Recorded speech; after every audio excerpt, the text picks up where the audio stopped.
So for this presentation, I found it a little bit difficult and confusing as to how to make it into a 5-minute presentation on customer relations or customer service in one of the 6 scenarios. So I figured first I'd kind of talk about the scenario I'm going to pick and then briefly kind of give an example of how I would handle that situation. So I decided to do mine on case study number 5 about Marty Silva and Mr. Morton. Basically, what's going on here is I would be Morty, and I would be Marty, and then my customer would be Mr. Morton. And I sold Mr. Morton a fan, and when the fan was received, it didn't have the mounting brackets, or at least Mr. Morton couldn't find the mounting brackets, and he assumed that they weren't sent with the fan. And he scheduled maintenance to install the fan that day when he realized the brackets were missing. And Mr. Morton informed me of this and was pretty upset with me that the brackets didn't ship. And he said that it's hard to schedule maintenance on his end and get them into the shop to install the fan. And so he's afraid that he'll have to reschedule maintenance and it'll be a big mess. Me, as Marty, I promised him that I'd come in to see him today. And I also checked the shipping receipt and found out that the brackets did ship to Mr. Morton. And the guy that I checked my guy on my end that I checked um, the shipping receipt with told me that I need to go tell him to look around because the brackets definitely shipped.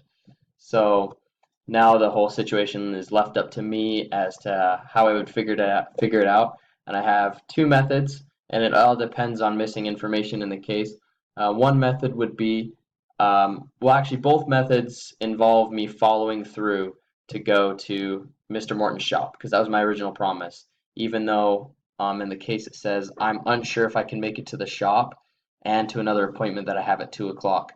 What I would do is I already committed to Mr. Morton that I have that I'm going to come in today and help resolve the problem.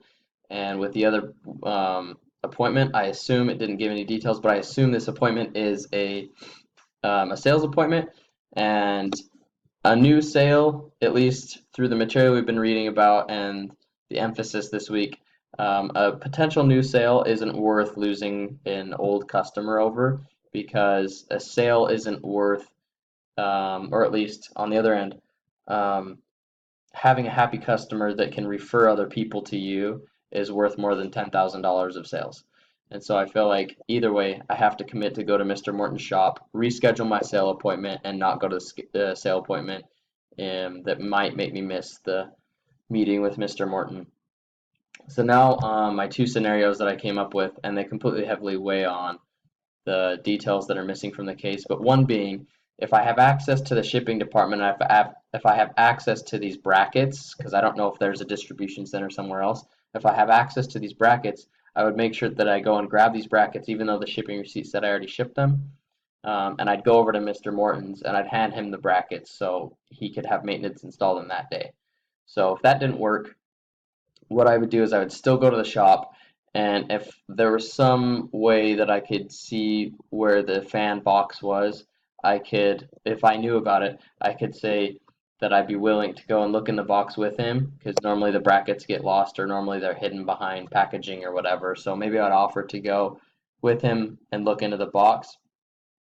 Those are the 2 scenarios. I guess there's a third scenario of just going to the shop and apologizing and saying how you will ship a new set of brackets for free to him, but that doesn't solve the problem of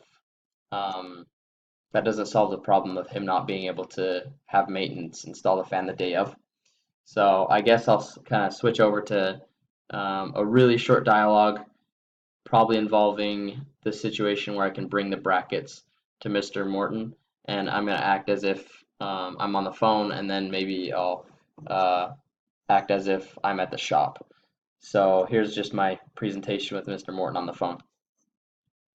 Hey, Mr. Morton, I'm calling you back, and I realized that we had an extra set of brackets in the shop, and I first want to say I'm extremely apologetic for you not receiving the brackets. I understand that the stress and everything else that caused you, that's definitely unnecessary, and that's our fault on our end. So what I did today is I went and I grabbed a pair of brackets from my shipping department.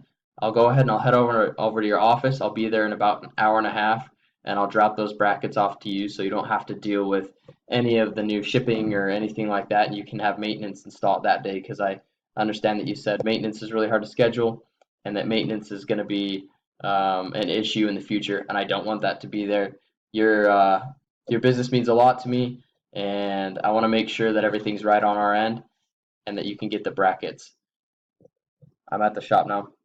Hey, Mr. Morton, here's your brackets. So I also realized when I got here that a lot of our stuff that we ship out to the customer, sometimes a lot of the little hardware pieces, nuts, bolts, screws, things like that, hardware brackets even, get lost behind the packaging and whatnot. Do you still happen to have the box? I'd be happy to look around in the box with you and see if potentially they're still in there.